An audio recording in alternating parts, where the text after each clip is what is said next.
За мэргэжлийн байнгын хорооны хувьд бид бас энэ эрүүл мэнд, нийгмийн халамж бодлого энэ чиглэлээр өнөөдрийн энэ 26 онд төлөвлөгөө хэмжүүр гэсэн энэ чухал заалт дээр бүгдээрээ хэдүүлэх анхаарч ажиллахгүй болохгүй. Тэгээ 26 онд юу ч хийгээгүй байдаг. Тэгээ их хурлын гишүүд юу ч хийгээгүй л гэд бид буруу шалгах ийм аюултай. Тийм учраас бүгдээрээ энэ дээр их онцгой анхаарч зарчмын зөвлөлтөд олон салбарууд орох байх гэж бодож байна. За би яг эрүүл мэндийн салбарын асуудлыг аваад ярих гэж бодож байна. Сая мөнх сайхан сайд хэллээ.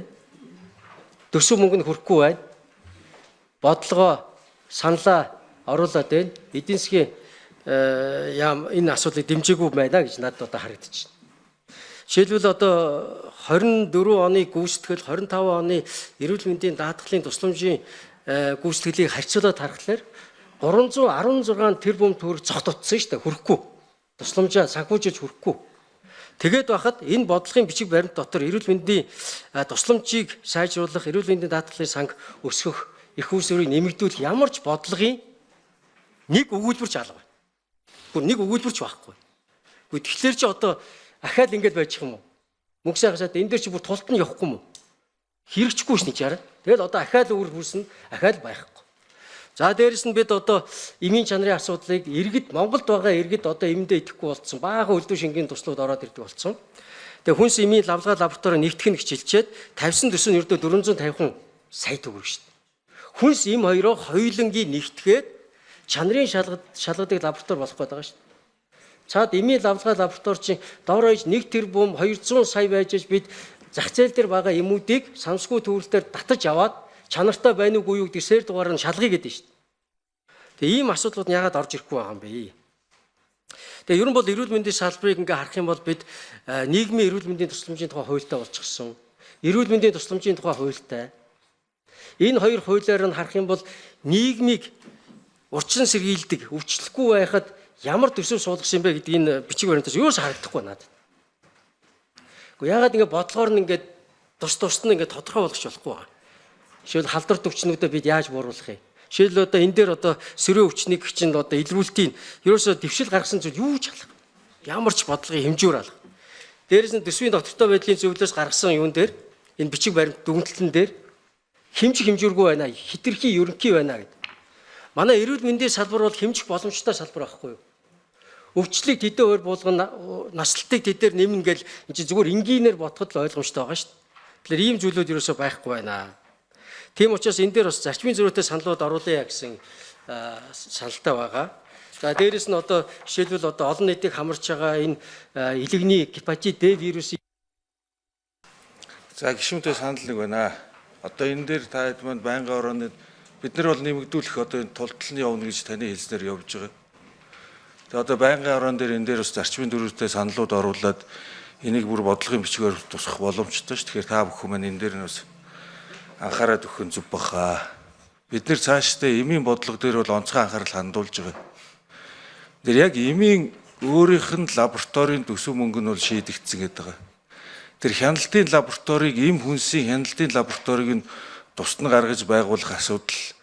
Тэр эмийн өөрийнх нь эмийн агентлагийн харьяанд байдаг лаборатори хоёрыг та бас ялгааг нь сайн гаргах хэрэгтэй. Эмийн лабораторитой холбоотой асуудал тэр хүм гаранд төгрөгийн төсөв мөнгө чинь бол шийдэгдсэн асуудал шүү дээ. Тэгэхээр энэ лавлгаа лабораторийн хяналтын лабораторийг нийлүүлж яаж байгуулах гэдэг тэр нь хэдэн төгрөг болох гэдэг гэдэг энийг эдийн засгийн хөгжлийн яам тэрийг бас тодруулах нь зүв бах.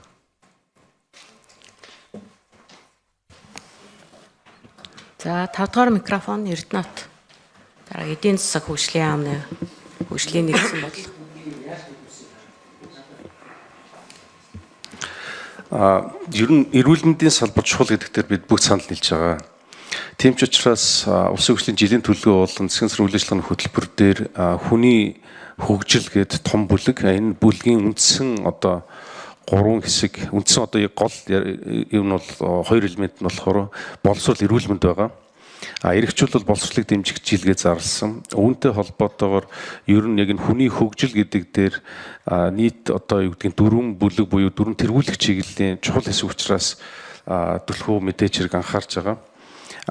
Харамсалтай нь 26 оны эдийн засгийн нөхцөл байдал тийм сайнгүй төлөвтэй харагдаж байгаа. Тийм учраас бид ирсэн бүх саналыг тусгах боломж байгаагүй. мөн хуулийн заалт болон шалгуур үзүүлэлтүүдээр бид авч үзсэн. Ингээд эрүүл мэндийн салбарт За нэмж гүйцэж хариулна уу 5 дугаар микрофон.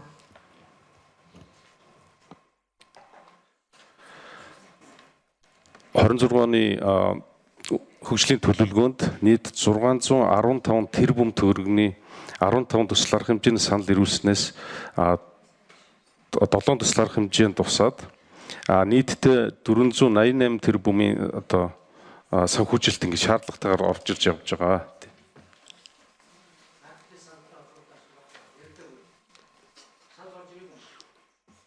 Юутай холбоотой вэ? Эрүүл мэндийн даатгалтай холбоотой санал нэмж орж ирээгүй юу? Орж ирсэн үү? Энэ ер нь тусгагдсан уу? Нэхийн хариулга.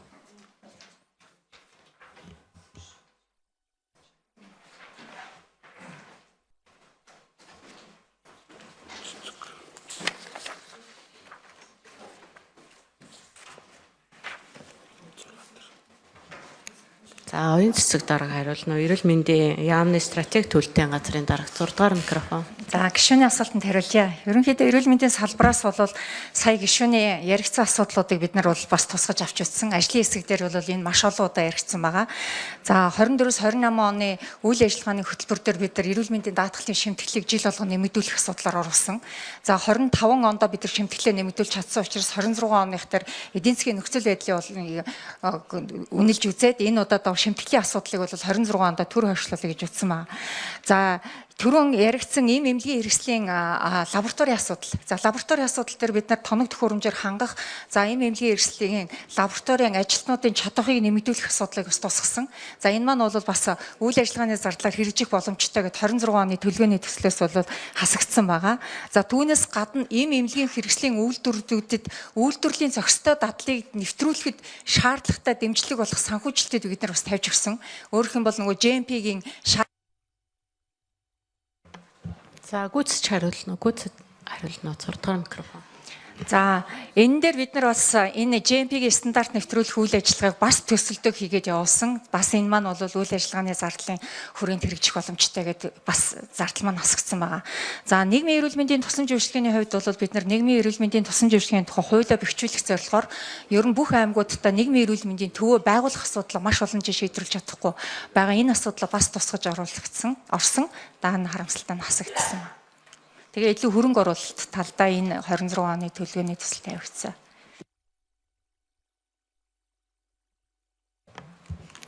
За тодруулга. Чимбэрэн гишүү тодруулж асууна. За тэгээд одоо ингээд энэ хариултаас харахад ерөөсөө эрүүл мэндийн салбарт 26 онд бол олигтой дэвшил гарах бүтгийн хэлбэр одоо ахаал төсөв мөнгөнд дутаад хийгдэх ажил юу ч байхгүй болох юм байна л дөө.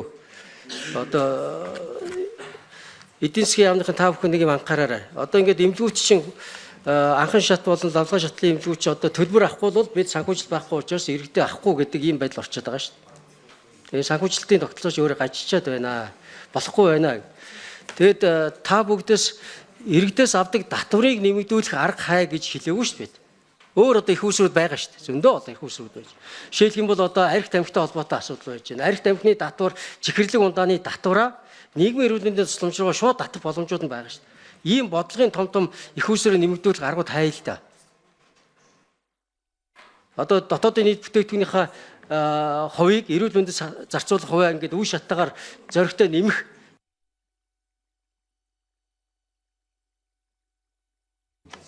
За эдийн засгийн яам хариулна уу? 5 дугаар микрофон.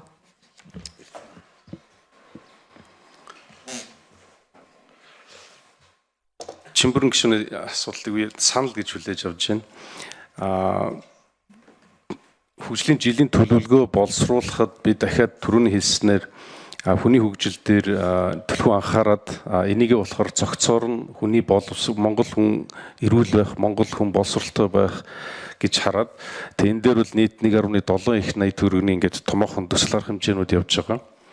Тодорхой яг наривчсан салбар дээр магадгүй жоохон зарим нь илүү ирэмбэлсэн эсвэл зарим нь жоохон дутагдaltaй байхыг үүсэхгүй.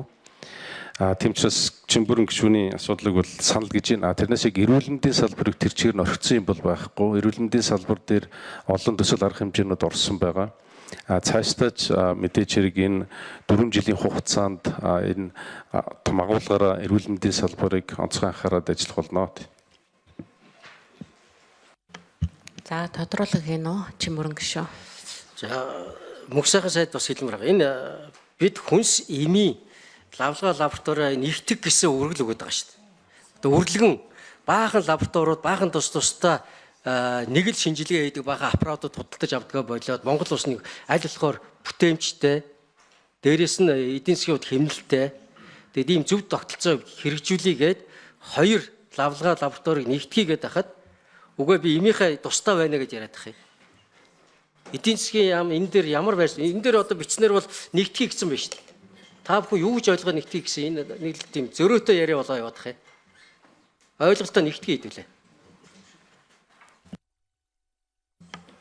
За мөнх сайхан сайд хариулна.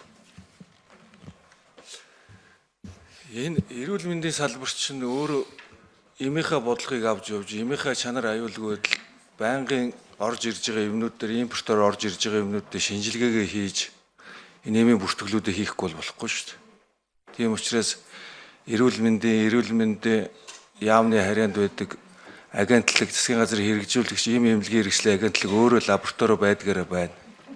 Энэ лабораторийн төсөв мөнгө нь ямар нэгэн байдлаар улсын төсөвт орохгүйгээр Дэлхийн эрүүл мэндийн байгууллага цар тахлын сангаас санхүүжилтэн шийдсэн. Тэгээ энэ лаборатори маань 11 сард ашиглалтанд орно. Тэр ийм хүнсний хяналтын лабораторийг хөндлөнгийн хяналт байх нь зөв гэдэг. Тэрийг би бол маш сайн дэмжиж байгаа. Хөндлөнгийн хяналт хийх гэж бол хөндлөнгийнхээ хяналтыг л хийх хэрэгтэй. Нэг лаборатори байгаа тэрийг эмээ шинжилээ дахиад хөндлөнгөөс нь шинжилээд нэг лабораториор дахин шинжилээд байх чинь нэг тийм ач холбогдолтой биш байна. За эдийн засгийн яам. 5 дахь микрофон. Эрдэнэт дарга. Яг эмийн лабораторийн чиглэлээр бол жохолаа. Тэгээд энэ чиглэлээр жишээлхэд өнгөрсөн 7 хоногт дотоодын компаниуд, солонгосын компанитай хамтраад эмийн үйлдвэр түүнийхээ хажууд орчин үеийн хамгийн одоо сайн лаборатори нээсэн байлээ. Тэгэхээр ер нь энэ хөгжлийн жилийн төлөвлөгөөн дээр ер нь цаашдаа одоо эдийн засгийн эрх чөлөө гэдэг агуулгаараа хувийн хвшлийг дэмжиж ажиллах нь зөв гэж ер нь харж байгаа. Өөр асуудал байна гэх юм. За ойлголтоо нэгдэх хэрэгтэй байна те. За Чимбүрэн гишүү тодруулаад гүйцээгээд асууна. Байнгын орон гишүүдээ энэ дээр нэг хэдүүлээ нэг ойлголтыг зөв болохгүй энэ бүр бодлоод явчих. Ийм худалдаж авдаг яам нь өөрөө шалгая гэдэг аахгүй юм ээ. Болохгүй шүү дээ. Тусдаа хяналтын тогтолцоогоо хэрэгжүүлъя. Имээ шалгадаг лаборатори нь тусдаа бие даасан үйл ажиллагаа явуулъя гэж. Хувийн үйлдвэрүүд мэдээ заавал лабораторитой байх ёстой. Тэрийг бити энэ улсын хяналтын асуудалтай хутгаж хойлоо. Түүнээс одоо эм үйлдвэрлэгч бүх компаниуд GMP шаардлага хангасан тохиолдолд өөрийнхөө үйлдвэрлэж байгаа бүтээгдэхүүнээ сэр дугаар болгоноор нь чанарын шалгалтаа хийж явах хэрэгтэй байхгүй. Энд чинь угаасаа хийх хэрэгтэй ажил нь. Тийм учраас энэ эм хүнсний лавлгаа лаборатори эмийн чанарын шалгалт лаборатори гэж тусдаа юм байхгүй. Мөнх сайхан сайд. Бити ингээ буруу ойлгоод байгаа ч. Бүү шал дисхүндлийн юм яриад байгаа юм. Та худалдаа авах үйл ажиллагаа хийчихэд авсан юмээ өөрөө шалгах гэдэг юм. Хөндлөнгийн хяналтаар зах зээл дээр байгаа эмүүдэд шалгаа гэдэг л асуудлыг бүр хуулинд оруулаад өчөөд байна шүү дээ.